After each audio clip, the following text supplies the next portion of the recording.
Terve, tässä Mikko Leppilampi. Katsot Staraa. Tervetuloa jälleen Staran pariin. Nyt ollaan taas siinä paikassa, missä viime vuonnakin, eli Emma Gala, ja nyt bongattiin tästä Anna Abreu. Moro! Moro! Mitä sun elämään nykyään kuuluu?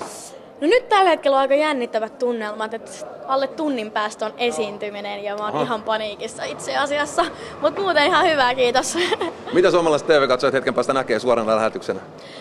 No sanotaan, että tuleeko tää niinku ennen ulos vai? Tää tulee jälkeenpäin. Nyt voit paljastaa kaiken. Sitten, aikamoinen show verrattuna mitä ennen on vetänyt, että siellä on tanssijoita ja ihan niin kuin kaikenmoista tanssia, että mä vähän sitä jännitän just, että koska mä en oo tanssia, niin että pystyykö mä 4 treenikerran jälkeen saamaan, joo meillä on 4 treenikertaa, niin saamaan tuon koreografian kasaan, mutta mä yritän parhaani. Eikö se mene rutiinilla tässä vaiheessa? No ei se koreografia vielä mene rutiinisti, mutta eiköhän se siitä, mä yritän parhaani, se on tärkeää. Mitäs tällä hetkellä musapuolelle? Koska lähdetään uutta levyä tekemään?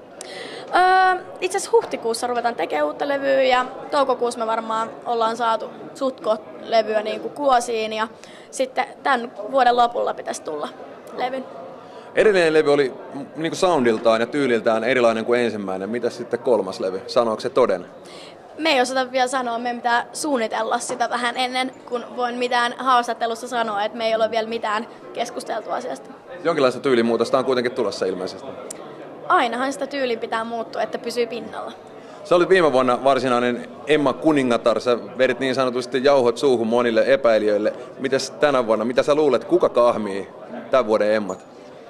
No mä uskon, että Cheekki saattaisi kahmia parit Emmat, koska se on varsinkin se biisi Emma, niin musta tuntuu, että se saattaisi mennä sille. Ja mitäs muita?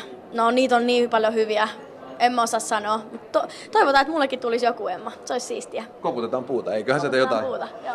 Mä kuulin tuossa Pikkulinnut laulua, että sulla on kotonakin jotain tällaista niin kuin eläinluonteista uutista tapahtunut viime aikoina. No ei se ihan viime aikoina, siitä on kyllä puoli vuotta jo. No niin, me ollaan hengitty toinen koira, mutta kyllä meille on tullut toinen koira. Mitäs siellä tällä hetkellä sitten kauhea härdeli, kun koirat menee edes takas?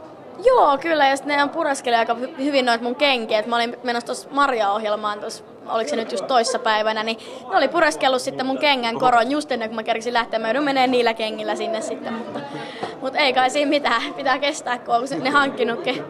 Kiitoksia ja onnea matkaa Emma Gaalassa. Kiitos.